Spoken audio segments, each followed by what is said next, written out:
Tonight, we have a mystery box unboxing.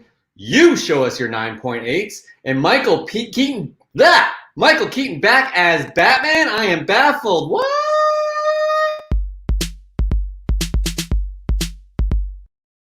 Welcome to Comic Book Canon. It is Friday. We are here every Friday talking to you about that comic book geeky goodness, all the news, all the hobby stuff, everything, all of it under the sun. We are here to talk about it. I am here with my friend and co-host, Chris. Chris, how are you? I'm boiling up in here because things are getting hot, it sounds like, especially with Michael Keaton. I'm with you on the what? What? It's like, what? And I was like, what? Yeah, man. I mean, I couldn't even get the words out in the cold open there because I was like, what? So super excited about it. That being said, though, it really wasn't that busy of a. I mean, news is huge, but other than that, it was kind of a slow news week. Am I right? Yeah, but we'll have fun with it. We will have fun with it, and thank you for joining us. So let's just get started. As we alluded to, Michael Keaton announced that he is in talks to reprise his role as Batman, the iconic Batman from 1989, the one that kind of brought comic book movies back into the forefront after the Superman movies from the 70s. This is exciting news, but how is this going to happen? How are they going to make something like this work? How is a 60-plus-year-old actor going to fit back into that batsuit and be realistic and make him into the hero that we all know and love? Well, they announced also that he is coming back in the Flash movie. It's looking like that they're going to reprise. They're going to some sort of adaptation with the Flashpoint storyline, where Flash goes back in time to save his mother, but it messes with the timeline, which in the comics leads to the New 52. This right here, though, it's going to be quite interesting. I mean, there's a lot to unpack here. Am I right, Chris? Yeah. There's so many ways that they can go with this. I think the best thing to focus on is that this is real news. You know, this was we had Fox News and MSNBC talking about this. So the talks are happening. That's for sure. So I think any way that they bring Michael Keaton back into a Bruce Wayne Batman role is going to be awesome. But there's always pros with cons.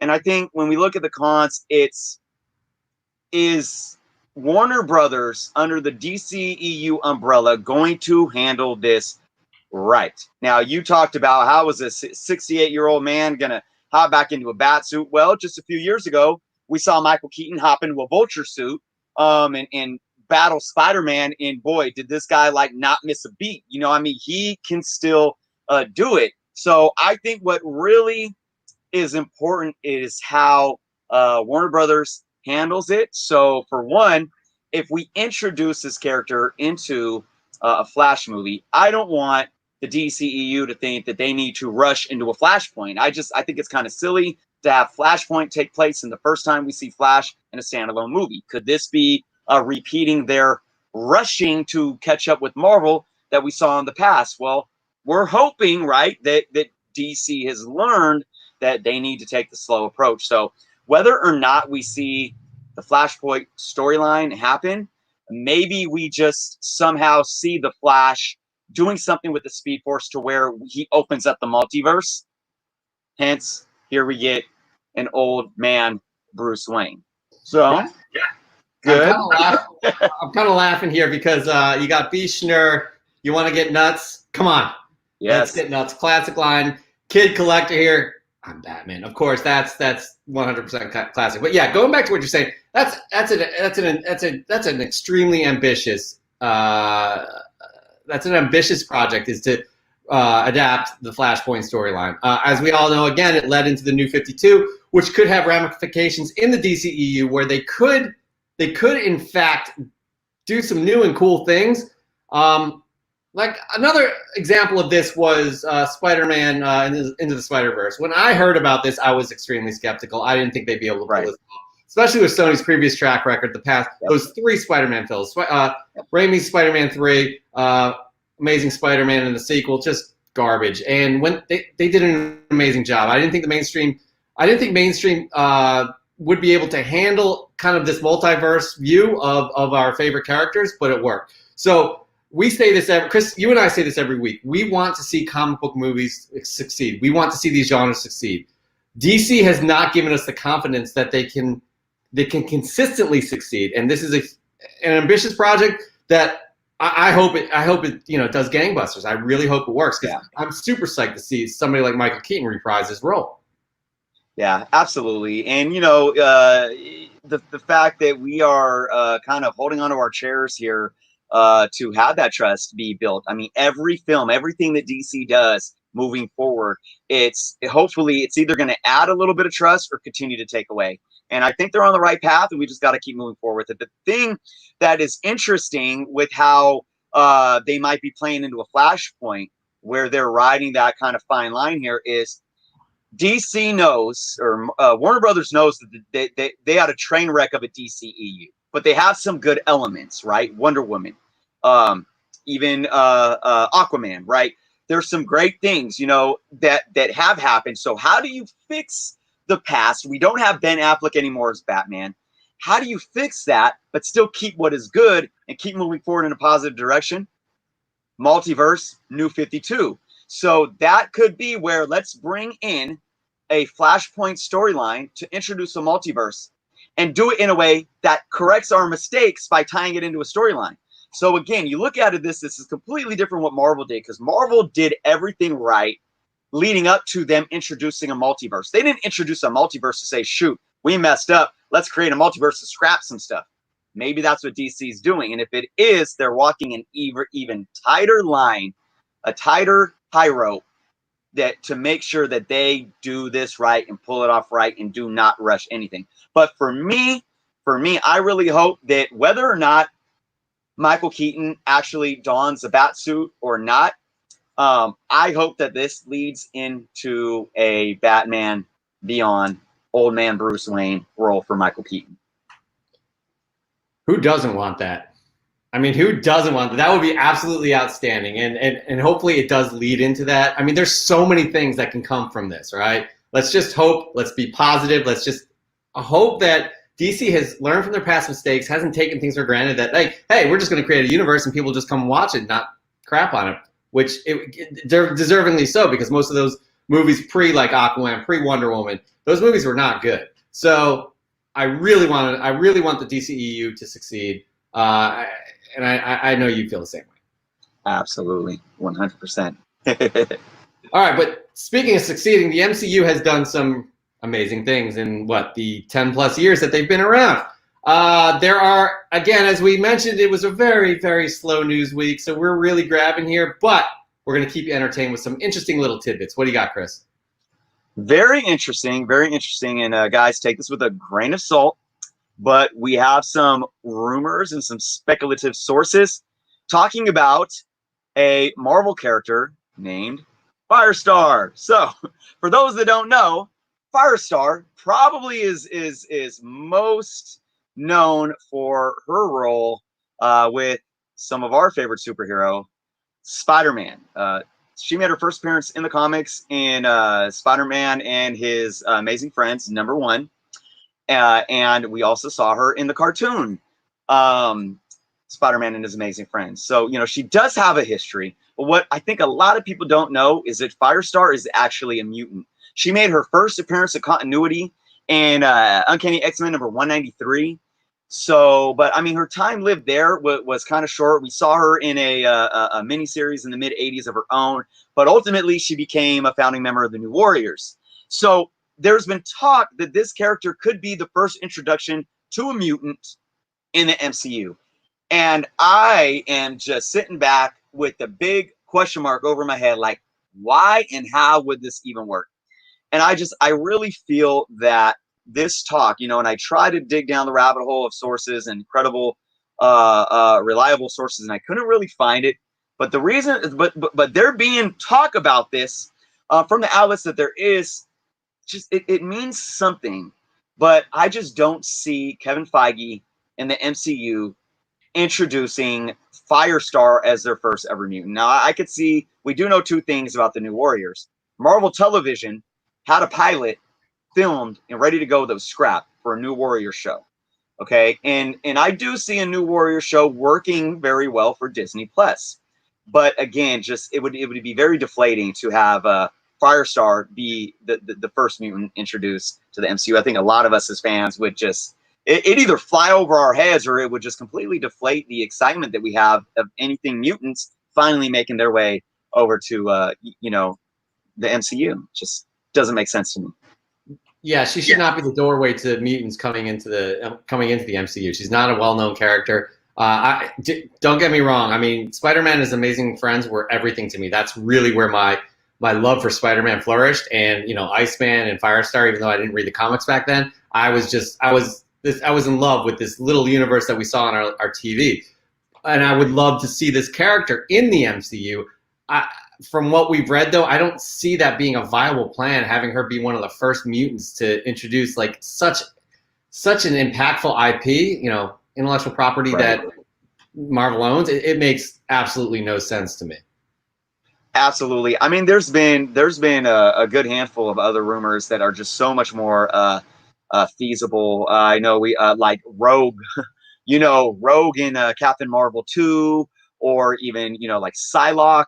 There's even Wolverine like battling Hulk or something. I mean, there's so many different areas. And one thing that was on my mind was the fact that maybe this character could be introduced if there is some kind of New Warriors work. We know we have a new Warriors team introduced in the comic books just a couple months ago. So maybe they want to do something with the New Warriors and just revamp and retcon this character's origin and make her a non-mutant like the MCU did with Wanda and Quicksilver. That's a possibility, but like I said, for all those watching, take this with a grain of salt, and we'll keep an eye on this over the next couple of weeks, see if this does go anywhere. But right now, I would just stay calm and don't take it too seriously. Absolutely, but one we can take seriously. I think this is more substantial. This little piece of news. Yeah.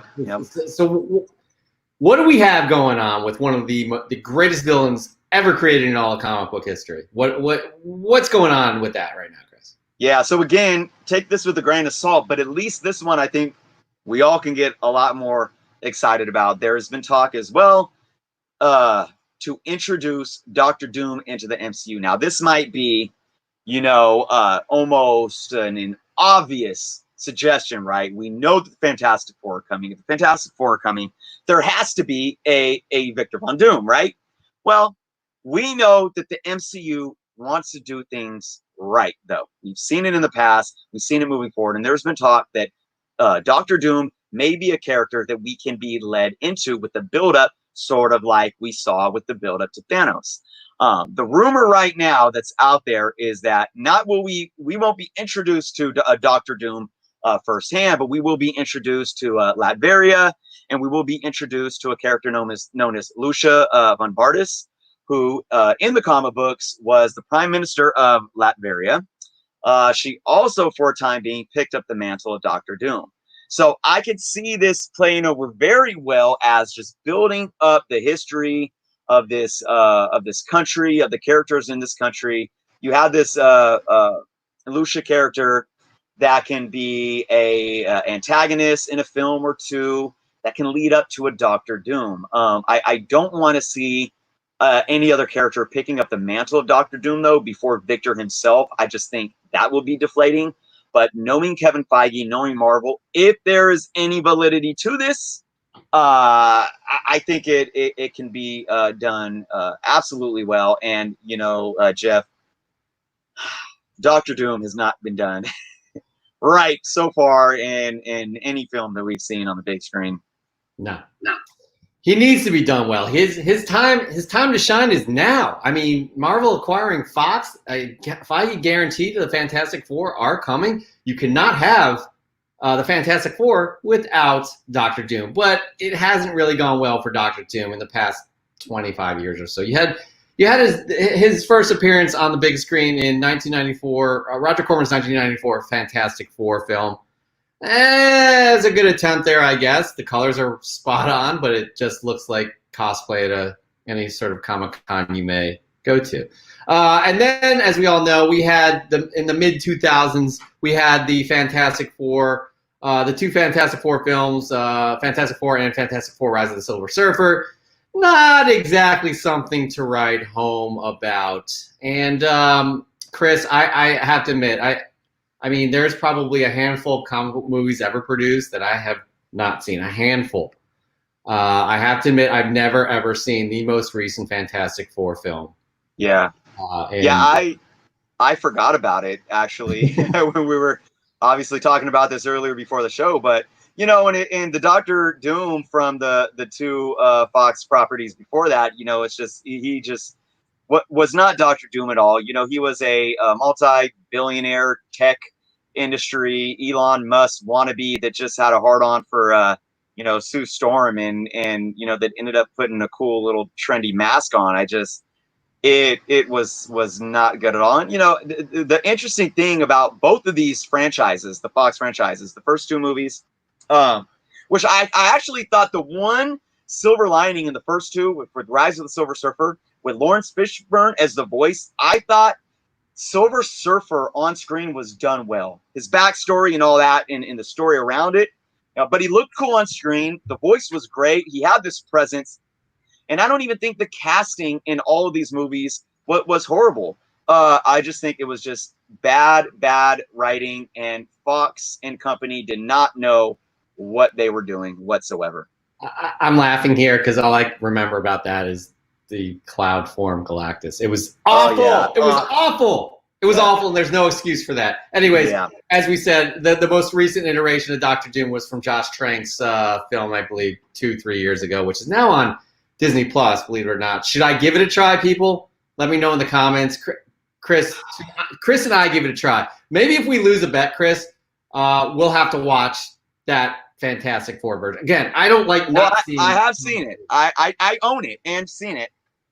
Oh, I thought you had it. My bad. All right, so if I lose a bet, I'll put myself through it, okay? Yeah, you know, and here's the thing. What's really interesting with that film, you kind of want to give the first two films where you had, you know, I mean, I love Chris Evans. I love Jessica Alba.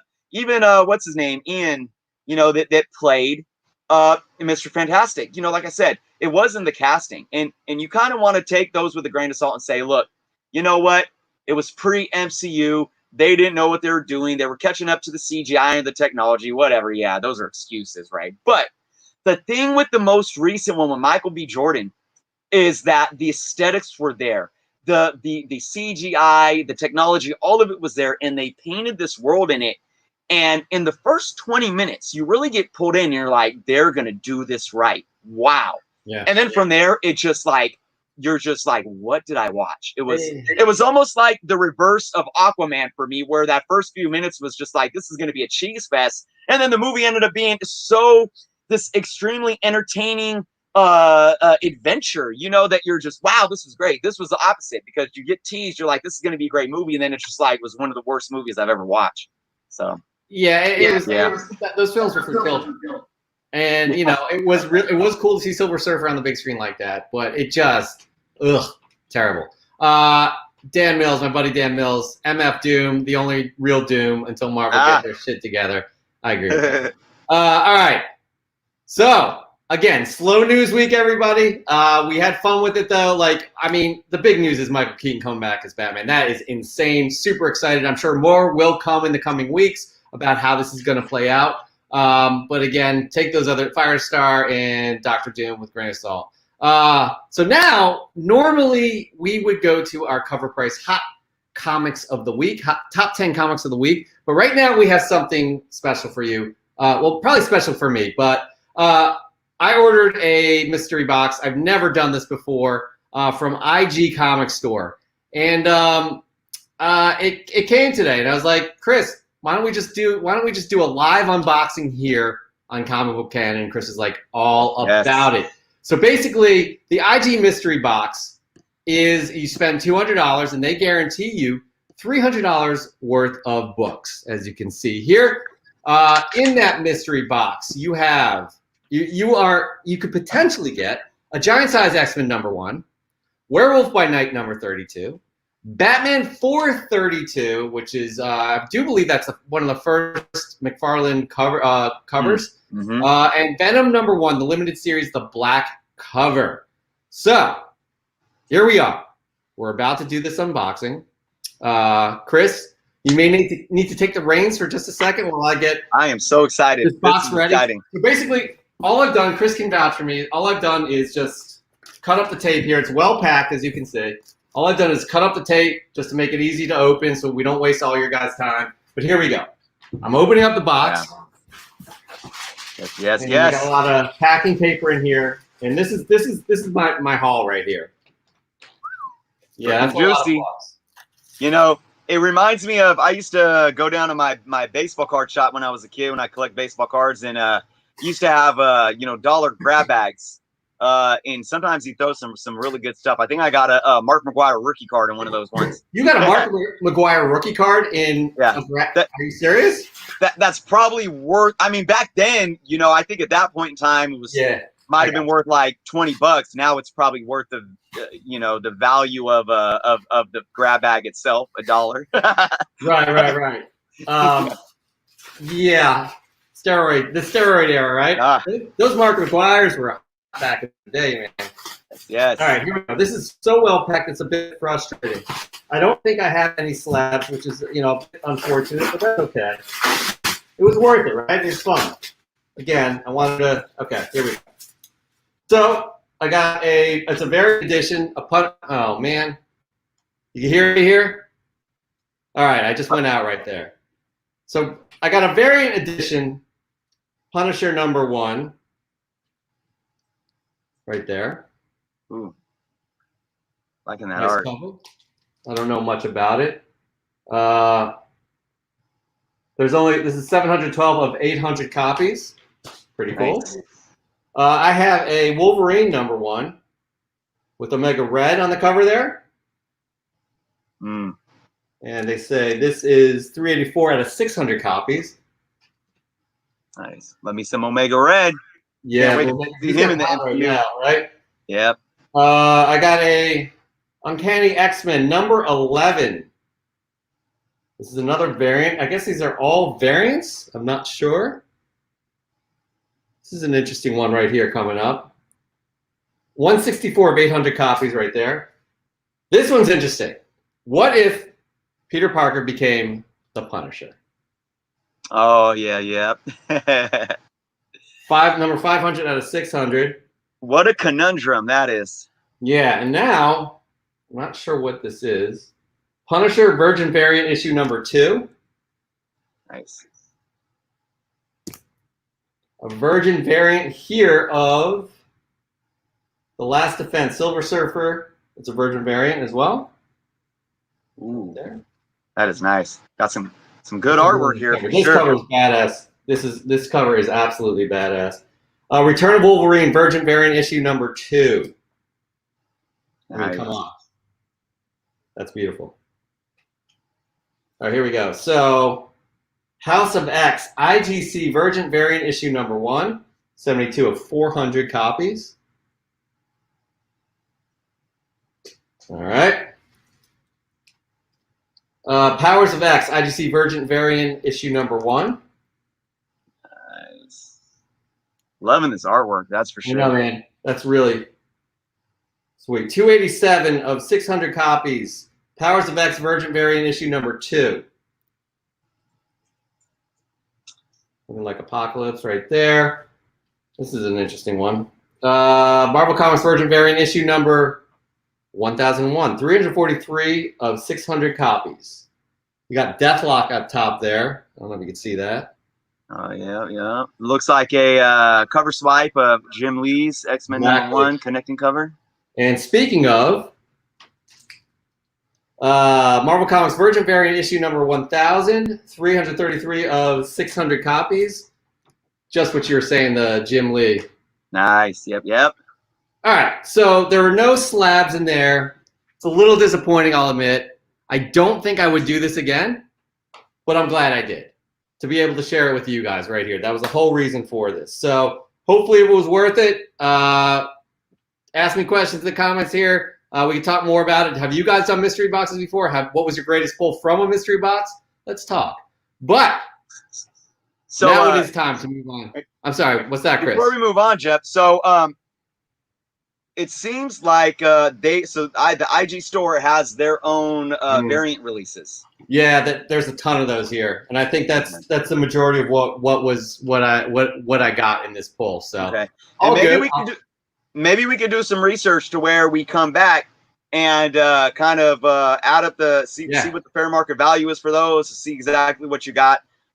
Because I know that we want to let, if anybody is interested in getting mystery box from folks or even IG, to really kind of give them an idea of what kind of value you got with that. So for me, my takeaway from that, I love the art. I'm really interested in knowing who those artists are. Some of those would be beautiful to own, to slap, to just even as they were in Mylar. My thing is, though, and this is why I stay away from mystery boxes, I would like variety. If I did a mystery box that only had variants or only had modern books, it probably wouldn't be something I would be into. But then there's other people that are so into that, and that's what they collect. Could be worth it for them. The takeaways I look into. No, totally. Anyways, it was fun. All right, it was it's $200, which thought I'd get a slab or so, but all good, all good. I'm doing it for you, the fans, the viewers, the audience. All right, thanks again for watching that. But now it's time for our CovrPrice top 10 lists of the week.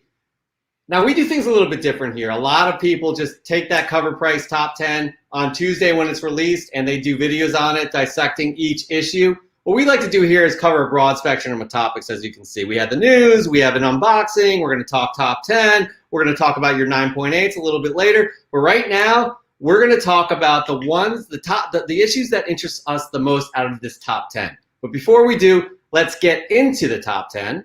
CovrPrice's top 10 hot comics of the week, which are determined by sales data. So this is them not just speculating, this is actual sales data that they pull to bring us this list. So at number 10, we have Uncanny X-Men 193, the first appearance of Firestar in continuity in the Marvel Universe. That was May 1985. Number 9 is Ultimate Fallout number 4. We all know what that is. That is the first appearance of Miles Morales, and it is hot, hot, hot. Number 8 is Batman 92, first Punchline. Jimenez 1 out of 25 variant. Number 7 is Spider-Man and His Amazing Friends, the first appearance of Firestar in a comic book, which was December 1981. Number 6 is Ultimate Fallout number 4. It's the first print, just what we discussed. Number 5 is Spider-Man number 12. Miles Morales, Spider-Gwen's first kiss, came out in 2017. Number 4 is Action Comics number 9. Second appearance of Earth 23 Superman Calvin Ellis. Number 3 is Marvel Knights Daredevil number 9, first appearance of Echo.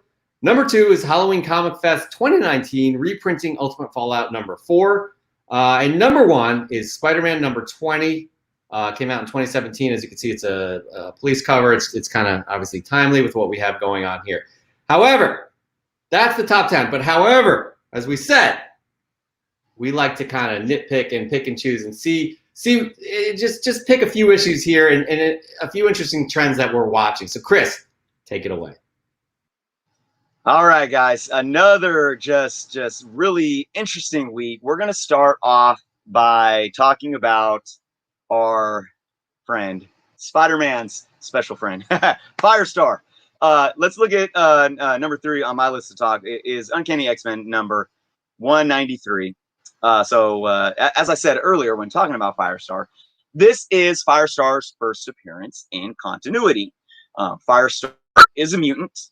Many, I don't think, probably know that unless you are diehard reading the character. But, her appearances in the X-Men were short-lived before she became a member of the New Warriors. Now, the little hotter book right now is her first actual full appearance in a comic book. That's Spider-Man and His Amazing Friends. Number 1, real cool cover here with Green Goblin. Now, the thing about these 2 books being on this list is obviously relating to what we talked about in the news section. This character has speculation and rumors spreading about landing in the MCU some way, somehow. Now, the real interesting thing for me is this, is that I did a lot of research to try to see if there was any true credible sources that say that this, yes, something's going on with this character. There are talks, and I really couldn't. But another thing that is probably important to understand is that I think that it shows that people right now, with the crisis going on in the world, with the shutdown, and a lot of people still sheltering at home, there's a lot of people that are really sitting watching social media, watching the news, watching the bloggers, and listening to anything that pops up. And the fact that this name even popped up in any kind of rumors that has to do with MCU news, it's picking up steam. And here's the thing that I want people to understand too, and not to get this twisted. Just because these books are selling more doesn't mean, oh, shoot, these books are going to skyrocket in price. Now, I talked last week a lot about supply and demand. Obviously, these books are selling more. That means there's a higher demand. But there's no shortage in supply as of right now for these books.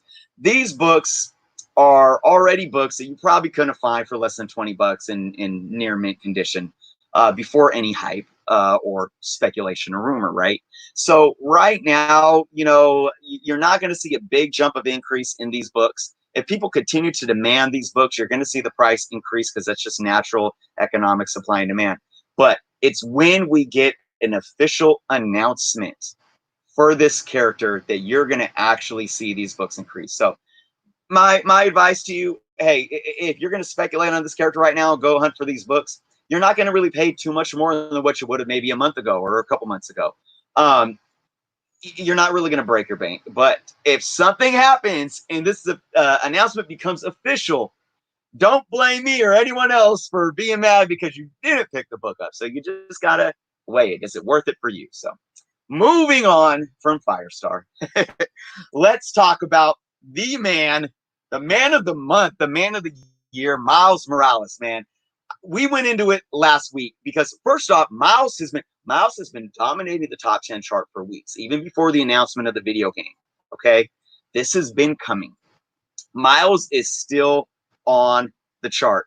I talked last week about why Ultimate Fallout #4 wasn't #1. And it wasn't because it was dying down. It's just a bubble that's going to pop. The price is going to deflate. It's because there is a limited supply of this book because it's so hot that people are buying the book and hoarding it for themselves, keeping it in their personal collections. Supply is only the amount of available product on the market, not print run.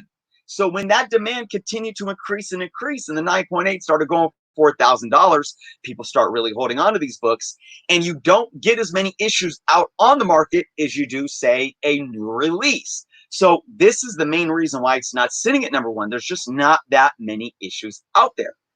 But let's look at this week's top 10. Look at all these books that you have for Miles Morales. You still have Ultimate Fallout #4, first printing up there at #6. Still not at #1 because of the reasons I just said. You have the variant issue, but check this out. You have the Halloween Comic Fest reprint of UF4 that came out last Halloween, 2019. That was a free book that was just going for a few bucks, a few months ago. This is such a hot book right now. I believe right now it's going for anywhere from $30 to $50. Because the thing with Miles Morales is that if you can't get the big book, you're trying to get what's the next best thing. You have Spider-Man #12, the first Miles Morales Spider-Gwen kiss. And then at #1 this week, we had Spider-Man #20, which is on the cover. It is a cover of Miles Morales getting arrested and handcuffed on the ground by a police officer. Now, I know that touches on the social climate of the Black Lives Matter movement, the police brutality and police killings going on right now, and the protests and whatnot. So there's other issues to why that specific book is #1. But overall, when you look at these 5 books, Miles Morales is hot and he is not cooling down. People are not being able to afford the big books, so they're going after whatever is next. And if you looked at the daily trends, daily sales trends, there were other books that were hot during the individual days. And one of those books, or 2 of those books, were the Spider-Man 2 #1, I believe, and then the Spider-Man, Miles Morales, Spider-Man, his first solo series, #1. So those were hot too. And they probably just barely missed the weekly top 10. So I'm telling you guys, Miles is hot. He is the thing of the future, and he is not going anywhere. It's unbelievable how like it's staying at least consistent every week. The past 3-4 weeks, it's been incredible. And he may dip, he may fall out of the top 10 here, but wait until more announcement. A trailer for Into the Spider-Verse 2 comes out. Yep. As we get closer to the release of the game, he's gonna just continue to grow. And you said a few weeks ago that you're likening his first appearance to Hulk 181, which I thought you were crazy. But honestly, right. The way this has been growing, the way that these have been consistent, these books and everything to do with Miles, I'm like, you're not crazy. I see what you're saying. I see it falling out of the top 10. It's the reason it's not #1. People are just holding on to this. He's becoming an iconic character, and he's only been around for less than 15 years. Yep, 9 years. Yeah. And I said that. I made that announcement before the announcement of Into the Spider-Verse 2 in the video game. I called that before any of this hype. And you're right. I do feel, and I talked about the guy that has a long box of them. And I said he's going to be able to retire. And if you look at him now, all those books are 9.6 to 9.8s. He can literally sell that long box and retire right now. Put some of that money into a 401k, into some property, and he is set. So definitely the Wolverine of this generation, the Deadpool of this generation, and like I said, he's not slowing down. Yeah. Well, we're gonna slow this top 10 down and kind of wind it to go off on the sunset for today. Again, we love doing this each week. Top 10 hottest comic books from CovrPrice.com. You guys should check out that site. Again, Miles Morales Domination. One question I'll ask you: do you think that this is you to Chris? Do you think that it will increase? Miles will increase next week or decrease in terms of the volume that we have on the top 10 list? Whew. Okay. Well, here's my thoughts. What do we have? We had 5 books, right? He took up half of the top 10 this week again. I do believe that Ultimate Fallout 4 is going to be there again. At least one of the issues.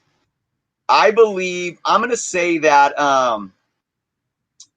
he's going to have 4 books on next week, and I'm going to say that one of those books that's going to switch is going to be either the Miles Morales Spider-Man issue #1 or the Spider-Man first team up of Peter and Miles. I think one of those books is going to creep in, and I say he's probably. I'm going to guess 4 books next week. I'm going strong for him. Okay, let's keep track of this. We're going to hold you to it. We'll find out next week, everybody. All right, but moving on. We asked you guys. We like to do this every once in a while. We like to give you guys a call to action. And last week's call to action for this show was show us your 9.8. It was hashtag show us or hashtag 9.8 CBC. You guys did not disappoint. We got a lot of great entries that we're going to be sharing right now. Chris, let's start it off, shall we? Let's see what we got. We got AACMT366. I wish that was there was a name behind that, but I don't know it other than that. He gave us quite a few here. We see a Spawn #1. Mm-hmm. We see, I think, Chris, you called this out in rehearsal. That is a Amazing Spider-Man 800 Delato variant. Yeah, it looks like a Delato for sure. And a good call right there. Underneath, he's got a Redneck #1. That was, again, you, Chris, as well, calling that one out. And a Spider-Man Reign. So that's a good assortment of 9.8 books. Really liking that. Everybody, check him out. AACMT366. Check all these people out that send in their collections here. Absolutely. All right, next up, I do believe M. Lazik. He's a longtime viewer of the whole 7 weeks we've been on the air. I do believe he's from Australia. I do believe that these were the 2 books he's picked up off of the rack himself. And we have X-Men 25 and Wolverine 75 from Fatal Attraction, the Fatal Attraction storyline. Chris, you have some things to say about these 90s gimmicks, right? Yeah, man. I mean, look, these books. A few years ago, you could find these in dollar bins, discount bins, but you know, you probably won't be able to purchase a copy unless it's really beat up for under $20 these days, $20+. You know, X-Men 25 is becoming iconics where Magneto strips Wolverine of his adamantium. So I enjoy seeing these books, the hologram gimmicks, the prism gimmicks. You know, don't doubt them. Do not doubt them. They're some of them are catching on, and those are some catching cool books on. right It's there. been 25 years. Like Hey, it got a little ridiculous when it became too gimmicky and the interiors just sucked. The art sucked. The story sucked. Everything sucked. Hey, but you had a little gem on the front cover, so you should be okay. No. However, those look like. I mean, that's a pretty cool storyline. I think it's probably the first time he ripped out his adamantium from Wolverine. Anyways, so M. Lazik, thank you so much for sending those in. Next up, another consistent audience member, Comic Bros. He sent us Avengers vs. X-Men. That's a beautiful looking cover. I cannot remember the artist, but that's really, I'm really digging the 9.8. Some of these comic books, I'll be honest, I'm not sure I would send in to get graded. But this is not quite classic. However, you have a lot of speculation that once the X-Men come in, will they be button heads? And this book has potential there, wouldn't you say, Chris? Yeah, absolutely. And that's the thing. You know, it's if something happens with the AVX in the MCU, I mean, Comic Bros is set. He's got a 9.8. I think these books go to show too that I think everyone slabs for their specific reasons, because I don't understand why people slab some books. I think there are individuals out there that want to slab everything, thinking that they can just flip them because they're in a slab. But when it comes to, especially these individuals showing off, I'm sure that a lot of these books are probably special to them or mean something to them. And I mean, this is a beauty right here. I don't think the value is too crazy right now, but if there is any talk, I mean, there's been rumors, but if there's any serious talk about Avengers vs. X-Men in the MCU, wow. That's going to skyrocket. Yeah. You bring up a good point. You brought this point up a few weeks ago, too. Sometimes these books mean something to people, and they want to kind of enshrine it in a proper way. And this is the best way to do that. You have a protective case that's, protects against UV as well. You're able to store them easily. So, if it's something that you love, go for it. But again, if we get any inkling of an Avengers versus an X-Men coming down the road next 10 years, this book will be super hot.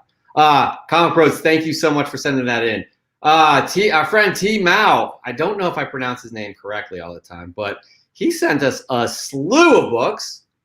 Check these out right here. I mean, the ones that stick out to me are the first appearance of Rogue, the Avengers Annual, as well as Typhoid Mary, the bottom right, the Daredevil.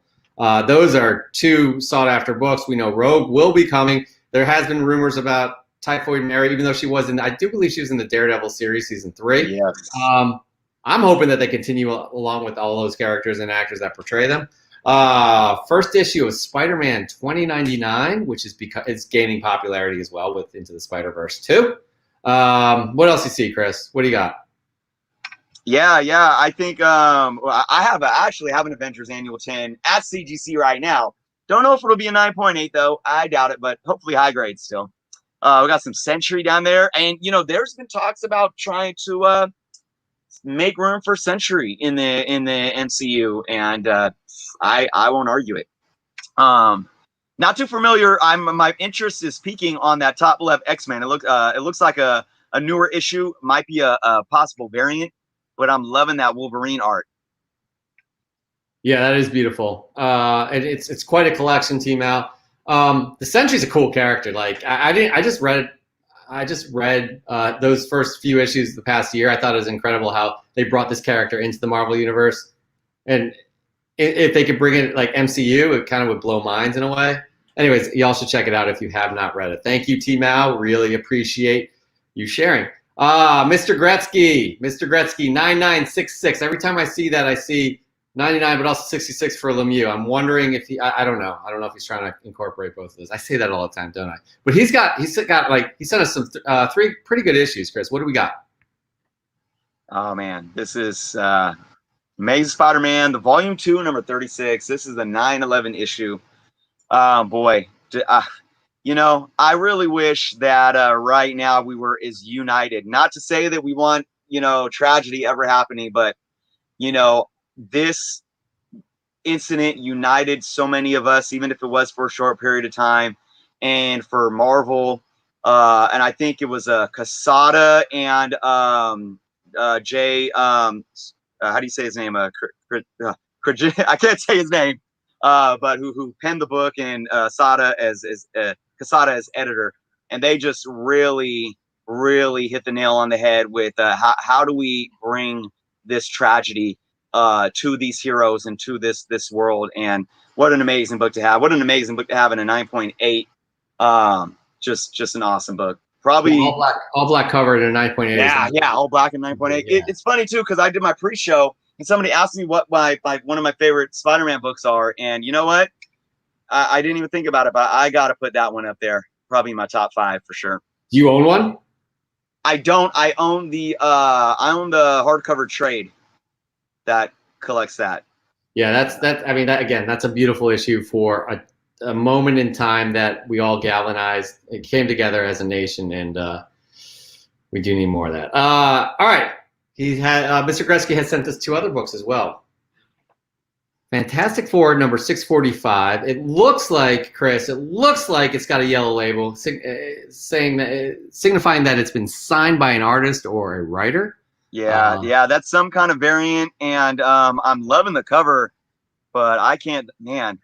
I'm trying to look at the art too. The art style is interesting. Yeah, I don't even know. I really do like this cover, but I would like to know more about it as well. I think this is something we're going to need to look up post-show. We are stumped. And then finally, his final book here.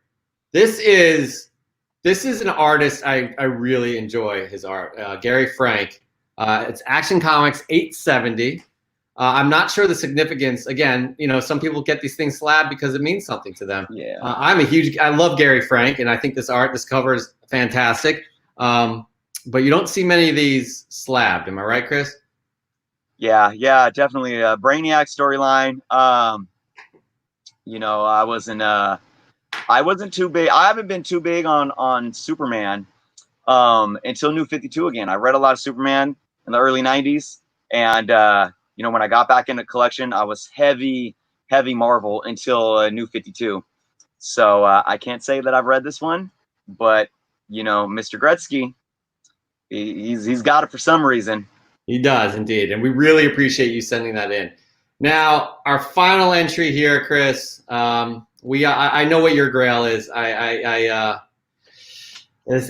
know what your grail is. So we're going to share this one here. This is Chris's comic book grail. We did a segment a couple weeks ago. What your comic book grails are? People sent them in, but this one is on Chris's list. But to be a 9.8, I mean, come on. It hurts. I know. The boy who had 7. The boy who had 7. I know you have you know him, Chris. I think you guys are buddies. But that's a heck of a book, man. Oh, Matt, he's throwing it in my face. I'm dying of hunger over here, and just my mouth is watering because I'm so sad and heartbroken just to see this. I'm so envious. It's so beautiful. Look at that custom label too. Oh man, the bright yellow. Oh my God, it's unbelievable. It's so unreal. I'm dreaming.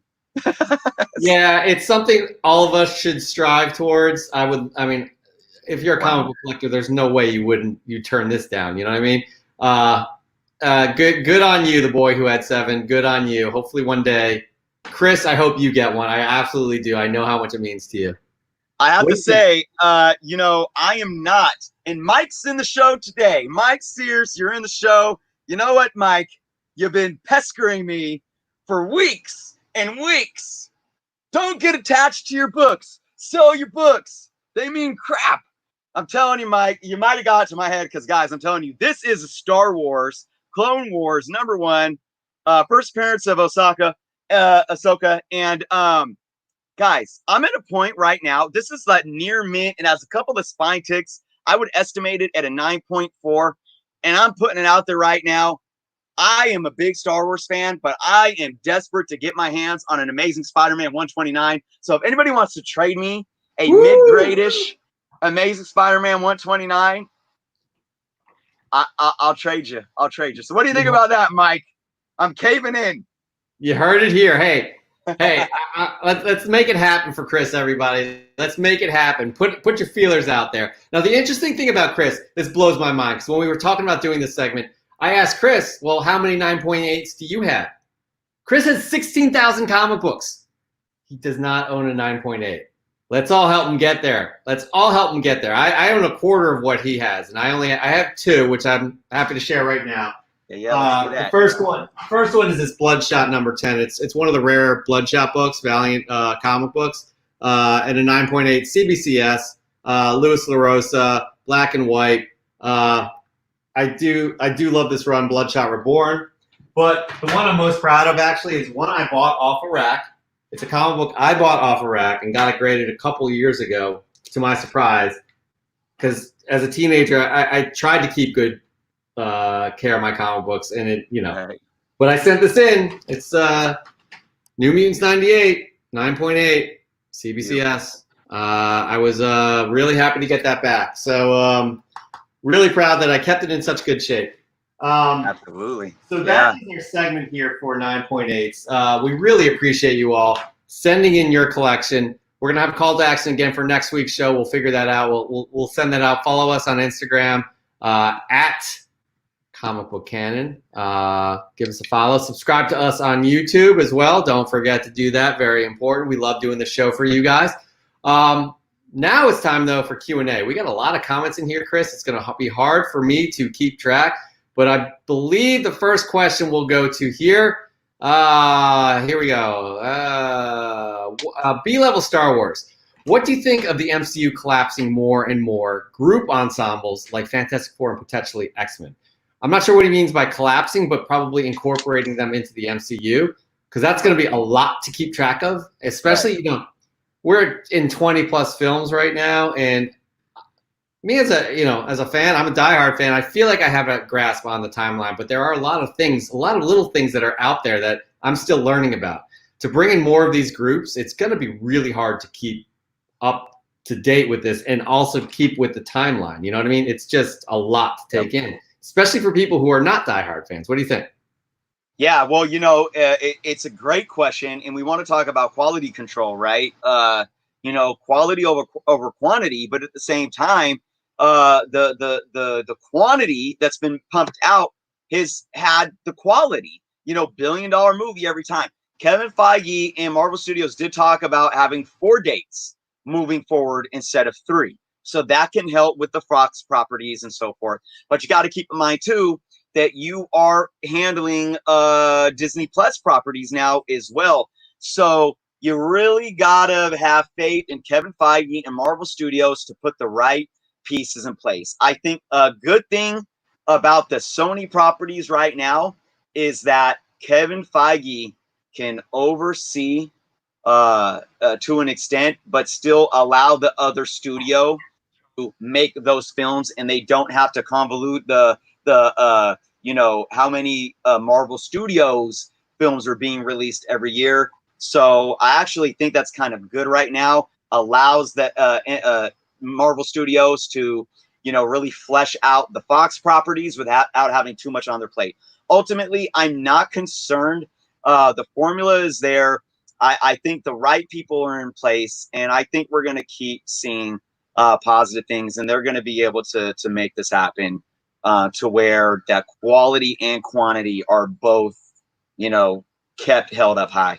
It's not easy to do. And like Kevin Feige also is overseeing the comic books now too, as well. So, so that's going to be an interesting machine where you're going to be able to market and kind of put the stories out there in the comic books to prep for the movies to come. We've already seen that in a few characters right now. Another character people are talking about is Hercules as well. That's one to keep an eye on too, I've been hearing. So another question we have is from, I do believe, Kid Collector. Did you guys hear about Alpha Flight in the MCU? I have not heard about Alpha Flight being in the MCU, but they are that's a fantastic group to incorporate. They're probably more of and this is weird for me to say, but more of a B-level, a B-list kind of a group of characters where you got the Canadian kind of superhero group. But I think they could have some supporting level in some way, and kind of be an underlying kind of subplot where maybe if things go well, they could get their own movie. What do you think, Chris?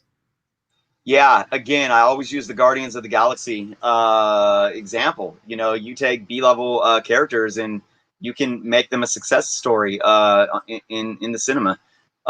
They can incorporate Alpha Flight in a couple of different ways. They can with Captain Marvel, with Alpha Flight's more recent kind of role in the comic books. Pairing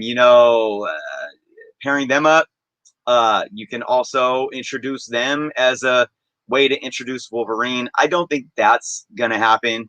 But, look, there's the good thing about all this, even talking about Firestar or Alpha Flight or this and that, there's so much out there.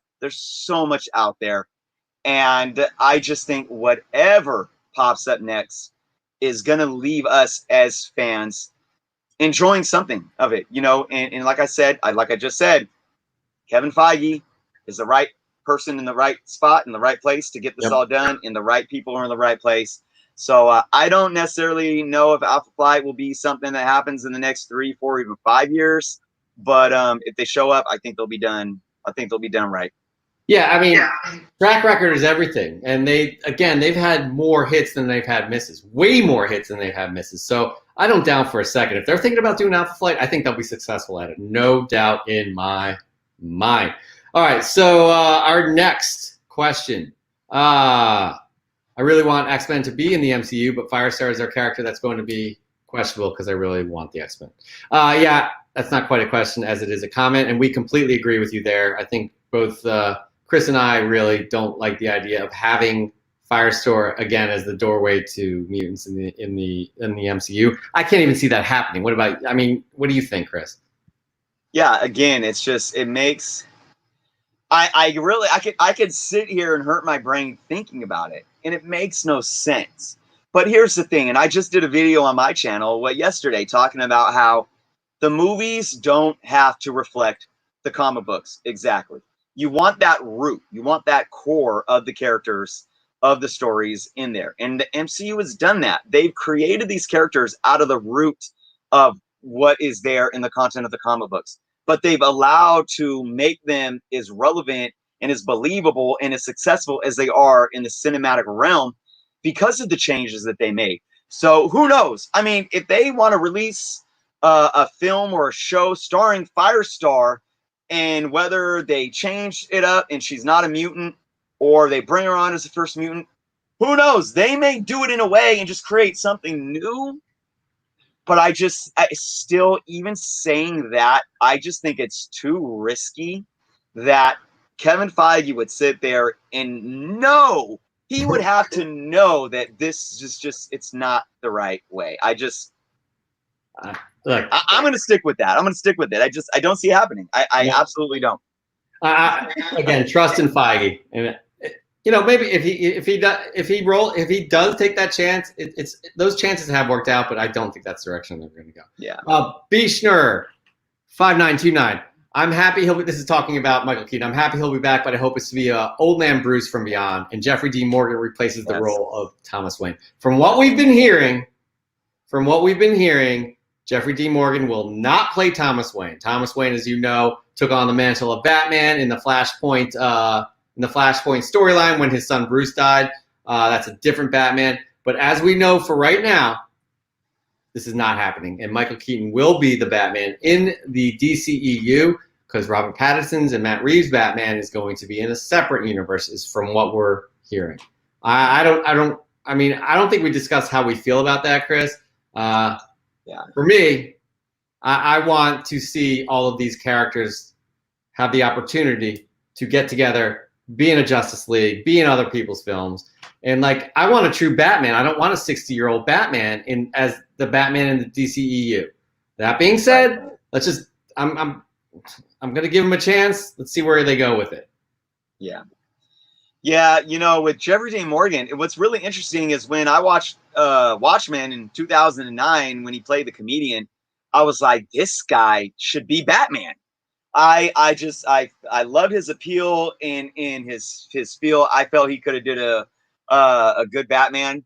Obviously he's older now, so to have him play a Thomas Wayne Batman would be awesome. But ultimately, when we talk about the Batman character, like you said, there's just as much as Michael Keaton as Bruce Wayne is just so exciting, and we can like put a period at that and leave it be. He can't be the Batman that is the backbone of the DCEU. There's just no way. So I agree with you there. I don't even know if he'll put on a suit. I think I said that early in the show. I don't even know if he'll put on a suit. I would love to see him mentor a young Batman that takes up the mantle as a Batman Beyond. That's what I would really love to see happen. Batman Beyond will be outstanding, but it's not the true Batman we've all known, right? So I don't know. I'm torn. I love Michael Keaton. That Batman, I mean, it's in my heart forever. Here's a nice shout out to you, Christopher Barker. Hello, Journal. Been a while. How you doing? All right. Thank you for joining us. It's all about the Chris's. All about the Chris's. It is indeed, but I'm Jeff. So I got a brother named Jeff. What's that? I got a brother named Jeff. So it works out. All right. So our last comment here. I really enjoyed the first from B-Level Star Wars. I really enjoyed the first Guardians, but wasn't following the MCU, so I wasn't able to follow where their story went. Sorry, everyone. I'm a Star Wars dude, so I don't keep up with every Marvel. Hey, to each his own. Honestly, there are people who are diehard DCEU fans, want nothing to do with the MCU. There are diehard MCU fans at vice versa. There are Star Trek fans. And you guys do you. You know what I mean? There's nothing wrong. There's no right answer. There's no wrong answer here. Whatever resonates with you, as long as you love it, as long as you want to talk about it, and especially in forums like this, it is all good. I guarantee you Chris agrees with this. Absolutely, man. And like, what's really interesting is when it comes to the film franchises, you can become a fan of, say, DC without even having read the comic books before. And I think when the Christopher Nolan trilogy of Batman came out, you know, I collected some Batman as a kid. I was probably more of a Superman fan when it came to DC. But when I saw those movies, you know, I went back and rewatched, Michael Keaton and Batman and Batman Returns. And when I started collecting again, I started collecting Batman before I even started collecting Superman, even though I was still more Marvel. So these film franchises have the power to influence you so much. And that's why we continue to talk about, we want them all to succeed. Because, you know, as soon as I see a good DC movie, because I'm a Marvel guy first and foremost, if I see a good DCEU movie, or if the DCEU starts taking off like the Marvel one did, man, I'll be talking about DC as much as Marvel. And you know, I try not to, you know, tip the scale or anything, but and that goes, I'm a huge Star Wars fan too, but that doesn't overshadow the fact that I love Star Trek, you know. So yeah, to each their own. You know, engulf yourself in what you love, but hey, I mean, if you find something new, if a movie brings you into a new franchise and you're like, man, this is awesome, hey, dive into it. It's not like you're cheating on a girlfriend, right? I mean, you can have multiple choices, multiple things on your plate, right? So yeah, whatever you got time for, go for it. And speaking of time, we are at time tonight. We really appreciate you all joining us on a Friday night like you do every night. We enjoy talking about all of these things, these geek culture, this comic book hobby. We love it. So we will be seeing you next week. Chris, are you excited for next week's show? I'm excited for next week's show. A couple things. One, I'm hoping that I get my books back from CGC and finally get a 9.8 in my collection. So we'll see. I'm looking forward to seeing what Miles is going to do for another week as well. So yeah, next week is going to be awesome for sure. All right, let's all hold it. Let's all hold Chris to it. He said there are going to be 4 Miles related books in the top 10 next week. So we're gonna remember that. We're gonna hold him to it. But for now, you guys all have a great night, have a great weekend, have a great following week. We will be back here next Friday, 9 p.m. Eastern Time, 6 p.m. Pacific Time. Y'all take care and keep on geeking out. Peace. Peace.